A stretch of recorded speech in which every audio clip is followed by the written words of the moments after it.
l'actualité peut être caniculaire. Donnez un coup de fraîcheur à l'information. Yasmine Abdel-Fadel.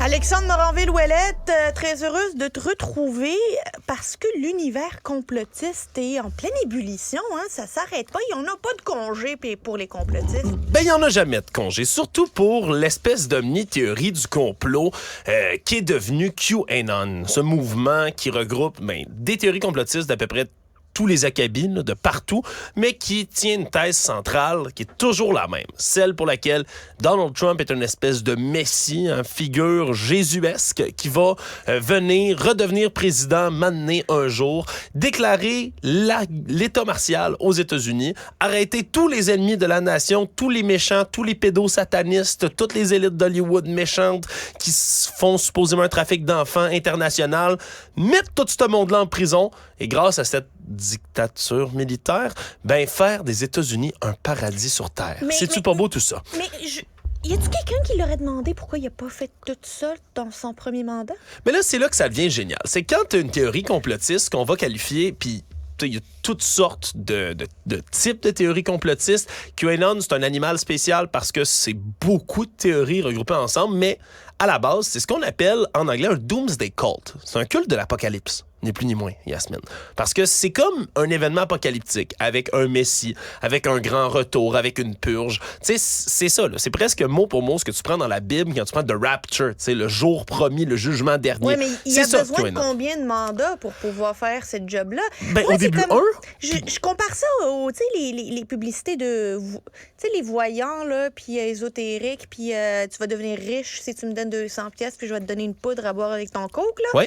Pourquoi toi, t'es pas riche si t'es capable de me rendre riche? Mais c'est la beauté de tout ce qui est culte de l'apocalypse, c'est qu'on a toujours, puis j'utilise beaucoup de termes anglophones parce que c'est une théorie du complot très anglophone, mais qui se rend jusqu'ici au Québec et au Canada, nous le verrons dans quelques instants, mais qui repousse constamment ce qu'eux appellent là, les poteaux de but, de goalpost. C'est toujours, il y a toujours une date dans laquelle là, c'est là que ça arrive, là. C'est maintenant que ça se passe. C'est aujourd'hui que Joe Biden se fait arrêter en secret et se fait exécuter, par exemple. Mais cette date-là, évidemment, elle arrive jamais. Mais c'est pas juste qu'elle arrive jamais. Elle est repoussée.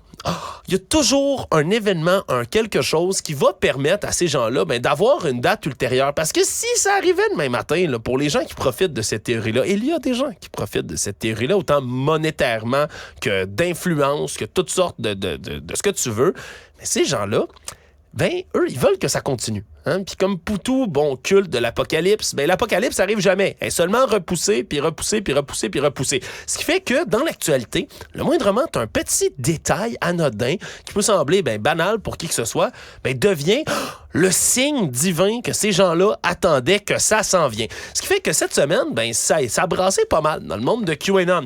On a tout d'abord, au début de la semaine, Elon Musk, PDG de X, anciennement Twitter, homme le plus riche du monde et celui qui a le plus de suivants sur sa plateforme, 164 millions si je ne m'abuse. Lui, cette semaine, a réamplifié la théorie à l'origine de QAnon, le fameux Pizzagate. C'est l'histoire dans un sous-sol d'une pizzeria à Washington où il y aurait eu des enfants emprisonnés dans ce sous-sol-là pour un trafic d'enfants. Il y a un gars qui a débarqué avec un fusil, qui s'est mis à tirer partout. Finalement, il n'y a pas d'enfant, puis il n'y avait pas de sous-sol. Il n'y avait pas de pizza non plus. Il y avait de la pizza. C'était quand même une pizzeria. Tu vois, mais ça fait que Elon Musk, au début de la semaine, se met à repartager des affaires autour de cette théorie-là, qui pourtant a été débunkée des dizaines de fois. Après ça, il y a des gens qui commencent à s'affoler dans le milieu de QAnon. Fait qu'il y a quelqu'un qui part un countdown, un site avec un décompte qui se fait, puis qui dit « Le moment arrive, c'est maintenant, plus rien ne peut nous arrêter ». Ça s'en vient dans quelques jours, supposément. Et qu'est-ce que c'est, Yasmine? Je ne peux pas te le dire. Mais là... Mais c'est toujours, c'est amplifié. Puis M. Musk, en ce moment, joue un jeu très dangereux parce qu'il a amplifié encore une fois tout ça en tweetant hier, on fait 16 heures de ça, Q'_Anon. Qu'est-ce que ça veut dire? Rien. Pour les gens de QAnon, c'est « Wow, regardez, enfin, Elon Musk a tout compris. Il nous révèle que c'est maintenant que ça se passe. Il est dans le coup avec nous. » Puis c'est ce que des gens de culte comme ça attendent. Hier aussi, c'était une grosse journée. Pourquoi? Mais parce qu'il y a des gens de la frange de complotistes de QAnon. Ça part dans tous les sens. Hein. Ces affaires-là, c'est pas une église bien structurée. C'est des petits mouvements, des petits groupes qui adhèrent à une idéologie. Puis il y a une cinquantaine, presque une centaine, rassemblés hier à Dallas, sur la Dealey Plaza. Pourquoi la Dealey Plaza? Qu'est-ce que ça nous dit tout ça avec le 22 novembre? L'assassinat de John F. Kennedy. Hier, c'était les 60 ans de l'assassinat de John F. Kennedy. Et ils se sont rendus à l'endroit où il a été assassiné. Ils étaient là avec des pancartes de Trump, des pancartes de John F. Kennedy, puis ils disaient, voilà, c'est ici, c'est aujourd'hui, 60 ans après, qu'il va revenir. Là, pourquoi revenir? Parce que oui, il y a des gens là-dedans qui sont convaincus que John F. Kennedy n'est non seulement pas mort, n'a jamais été assassiné, mais en plus serait prêt à revenir pour devenir le colistier de Donald Trump pour la prochaine élection. Il est mort à quel âge, John F. Kennedy? Mais là, ça fait 60 ans de son assassinat. Là, il serait centenaire.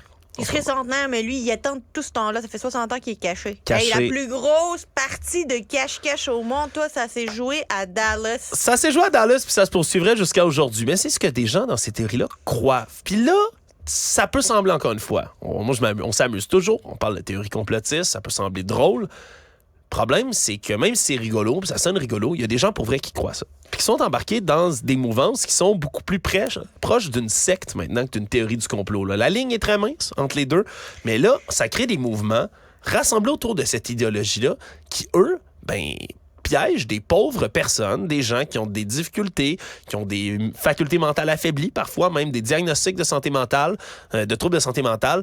Et ces gens-là, vulnérables à un moment de leur vie, adhèrent à ces théories complotistes. Là, ils finissent par y passer tout leur argent puis tout leur bien. Oui, mais ça, c'est pas juste aux États-Unis. Nous, au Canada, là, on n'a pas ça.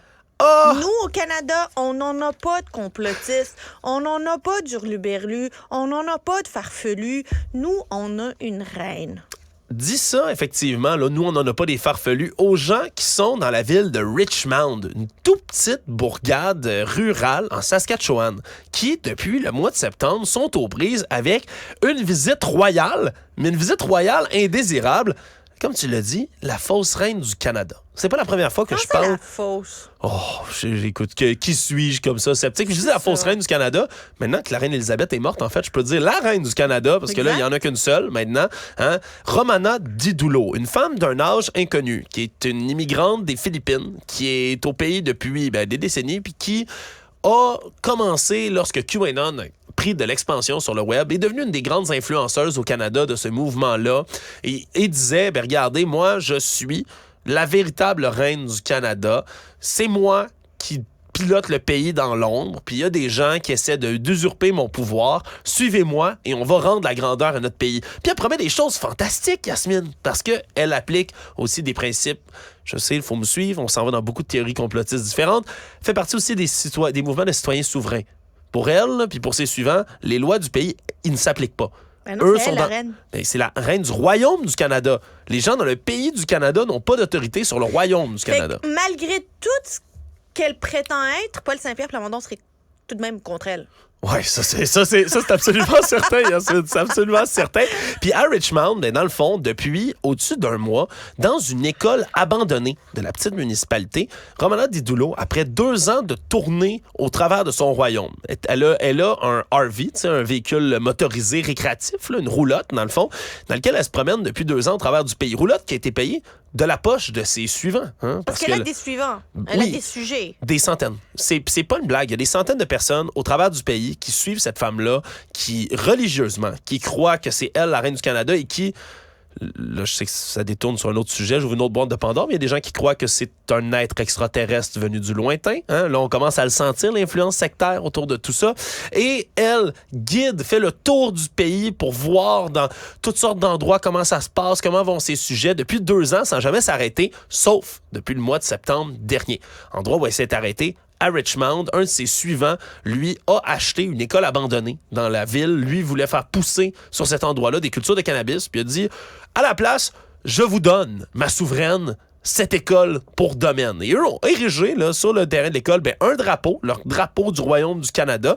Et les habitants de la ville sont en beau joie le vert, on va le dire. Là. Puis ça fait depuis septembre qu'ils klaxonnent, qu'ils organisent des manifestations. C'est parce qu'elle, ça fait du tapage quand elle est en ville. Là. Elle est là, elle a tenu une cérémonie d'obédience où les gens venaient lui prêter allégeance et recevaient de l'argent du Royaume du Canada. D'ailleurs, oui, de l'argent qui sert à rien, là, c'est de l'argent Monopoly, mais de l'argent qu'eux croient dur comme fer, qui est réel. Et autour de tout ça, l'homme qui lui a donné l'école, ben maintenant, se fait appeler son excellence. Ça a été redonné par la reine. C'est sa récompense pour avoir donné la belle école. Et là, ben, depuis un mois, Yankeekin, les gens du voisinage, ils ont envoyé des lettres, là, en anglais, on appelle des cease and desist. Là. C'est un peu comme des fausses mises en demeure qu'eux envoient tout le temps. Puis c'est un concept qu'ils reproduisent dans toutes les villes dans lesquelles ils sont passés. Ils envoient ça au maire en disant, regardez, si vous refusez de prêter allégeance à notre reine, vous serez exécuté pour trahison à la nation. Mais c'est pas des blagues, ils ont menacé les gens de les exécuter. Comment ça se fait que ce monde-là sont pas arrêtés puis mis en prison dans un hôpital psychiatrique? Là, il me semble que c'est des menaces de mort. Ça devrait être sanctionné par notre code criminel, ça? Il y a des cas dans lesquels la police est intervenue. La GRC a déjà arrêté il y a quelques années de ça Romana Didulo elle-même parce qu'elle écrivait assez suivant sur ses publications qu'elle faisait sur Telegram, entre autres, où elle avait au-dessus de 120 000 suivants en passant là, à travers du monde. 120 000? Oui, c'est pas 120 000 personnes physiques qui la suivent, mais 120 000 personnes qui la suivaient à un certain point pendant la pandémie, là, par exemple. Il y a beaucoup de gens qui écoutent ces trucs-là. Ça semble ésotérique, fou, cinglé, farfelu, nommez ça, mais c'est des mouvements dans lesquels il y a des gens, des Québécois, des Albertains, des gens aux États-Unis et ailleurs qui croient dur comme fer, que cette femme-là est la véritable reine et même peut-être une alien venue d'ailleurs, devenue la reine du Canada. Ça semble complètement fou, mais ces gens-là suivent ça, pour vrai. Et elle a déjà écrit qu'il fallait tuer toutes les personnes qui sont dans les centres de vaccination, d'ailleurs. Fait que ça, elle s'était fait arrêter par la GRC à l'époque. Mais qu'est-ce qu'elle fait? Comment ça se fait qu'elle n'est pas en prison? Non, je pense qu'elle a eu les tapes sur les doigts habituelles, elle s'est excusée, puis elle est passée à autre chose, parce qu'elle visait peut-être pas quelqu'un non plus directement, mais plutôt un groupe de personnes. Bref, elle vient juste, cette semaine, de quitter l'école après un mois de protestation à Richmond, du maire, de la... Puis tu sais, eux ont consulté la... son château? Elle a abandonné son château. On sait pas pourquoi, mais là, elle est partie de son château avec ses clics, ses claques. Ils ont déménagé tout le matériel, puis sont partis, parce que depuis un mois, en passant, ils devenaient parano. Là. Ils avaient installé des caméras de surveillance, ils filmaient les citoyens qui venaient trop proches, ils menaçaient de les amener devant le haut tribunal de Sa Majesté. Ça a fait vraiment un raffut dans cette ville-là. Ils viennent de partir, puis les gens de Richmond espèrent qu'une chose, c'est qu'elles ne reviennent pas. Il faut pas oublier quelque chose aussi. Au travers de ça, cette femme-là, qui, je le rappelle, touche à des mouvances de citoyens souverains. Elle pense que elle et ses suivants n'ont pas rapport avec les lois. Eux sont inaffectés par tout ça. Mais elle dit à des gens de partout au pays, l'électricité, le gaz, l'eau courante, tout ça maintenant, c'est gratuit. Vous n'avez plus besoin de payer tout ça. Je décrète que c'est gratuit. And so it is. C'est sa phrase que signe toutes ses lettres et ses décrets. And so it is. Alors ça arrive. Il y a des gens qui ont arrêté de payer leur facture chez eux. Puis moi, j'ai déjà écrit au porte-parole d'Hydro-Québec, ici, pour demander s'il y a des cas québécois comme ça qui sont connus. Sans pouvoir me donner de détails sur chacun des cas, ils m'ont confirmé qu'il y a des citoyens souverains de ce genre-là qui leur ont déjà envoyé des espèces de fausses mises en demeure en disant « L'électricité est gratuite, vous ne pouvez pas me demander de le payer. » Et malheureusement, ces gens-là finissent par perdre leur maison, ou perdre le courant, ou perdre l'eau courante, ou perdre tout ça, parce qu'ils sont convaincus que leur reine magique venue de l'espace va rendre ça gratuit et a déjà rendu tout ça gratuit. Mais ça n'a pas de bon sens. Ça n'a pas de bon sens qu'il y ait du monde qui croit à ça. Là. On a-tu un problème d'éducation? On a-tu un problème de sensibilisation? On a-tu un problème de santé mentale? C'est quoi le problème qu'on a?